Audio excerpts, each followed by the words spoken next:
Breaking news ముంబైలో రైలు ప్రమాదం జరిగింది. మోనో రైలు పట్టాలు తప్పింది. అయితే ప్రయాణికులు ఎవరూ లేకపోవడంతో భారీ ప్రమాదం తప్పింది. వడాలా జీటీబీ స్టేషన్లో ఈ ఘటన జరిగింది. టెస్ట్ రన్ జరుగుతుండగా పట్టాలు తప్పినట్టు తెలుస్తోంది.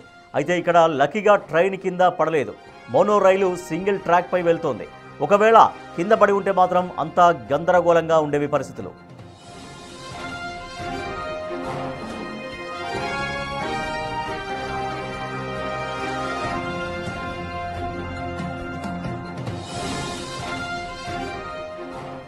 ముంబైలో రైలు ప్రమాదం జరిగింది. మోనో రైలు పట్టాలు తప్పింది. అయితే అందులో ప్రయాణికులు ఎవరూ లేకపోవడంతో భారీ ప్రమాదం తప్పింది. వడాలా జీటీబీ స్టేషన్లో ఈ ప్రమాదం జరిగింది. టెస్ట్ రన్ జరుగుతుండగా పట్టాలు తప్పినట్టు తెలుస్తోంది. అయితే ఇక్కడ లక్కీగా ట్రైను పైనుంచి కింద పడలేదు. మోనో రైలు సింగిల్ ట్రాక్ పై వెళ్తుంది. ఒకవేళ కింద పడి ఉంటే మాత్రం చాలా గందరగోళంగా ఉండేది పరిస్థితి.